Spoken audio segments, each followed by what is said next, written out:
నిర్మానుష్యంగా నిర్జన గృహంలో ఒంటరిగా పడుకోకూడదు. దేవాలయంలో మరియు శ్మశాన వాటికలో కూడా పడుకోకూడదు. పడుకుని ఉన్నవారిని అకస్మాత్తుగా నిద్రలేపకూడదు. విద్యార్థి, నౌకరు, ద్వారపాలకుడు ఇలాంటి వారినైతే అధిక సమయం నిద్రపోతూ ఉంటే వారిని నిద్రలేపవచ్చు. ఆరోగ్యవంతులు ఆయుర్రక్ష కోసం బ్రహ్మ ముహూర్తంలోనే నిద్రలేవాలి. తడి పాదాలతోటి నిద్రించకూడదు. పొడి పాదాలతో నిద్రించటం వల్ల ధనం ప్రాప్తిస్తుంది. నగ్నంగా వివస్త్రులై నిద్రించకూడదు.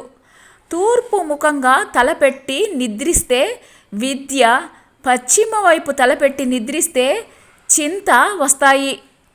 ఉత్తరం వైపు తలపెట్టి నిద్రిస్తే హాని, మృత్యువు వస్తాయి.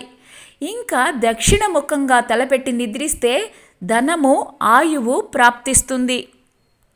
పగటిపూట ఎప్పుడు కూడా నిద్రించకూడదు. పగటిపూట నిద్రిస్తే రోగాలు వస్తాయి, ఆయు క్షీణత కలుగుతుంది. పగటిపూట సూర్యోదయం నుంచి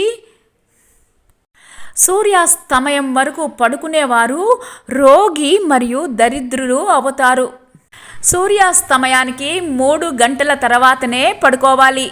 ఎడమ వైపు పడుకోవడం వలన స్వస్థత లభిస్తుంది. దక్షిణ దిశలో పాదాలు పెట్టి ఎప్పుడూ నిద్రించకూడదు. యముడు మరియు దుష్టగ్రహాలు నివాసం ఉంటారు. దక్షిణ దిశలో కాళ్ళు పెట్టడం వలన చెవుల్లో గాలి నిండుతుంది. మెదడుకు రక్త సరఫరా మందగిస్తుంది.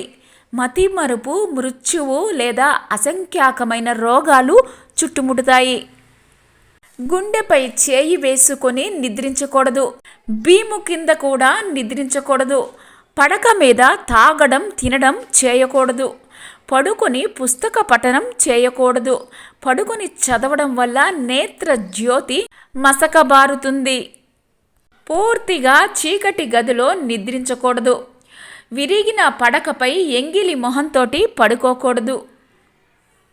ఈ నియమాలన్నీ అనుసరించేవారు యశస్వి, నిరోగి మరియు దీర్ఘాయుష్మంతుడు అవుతారు.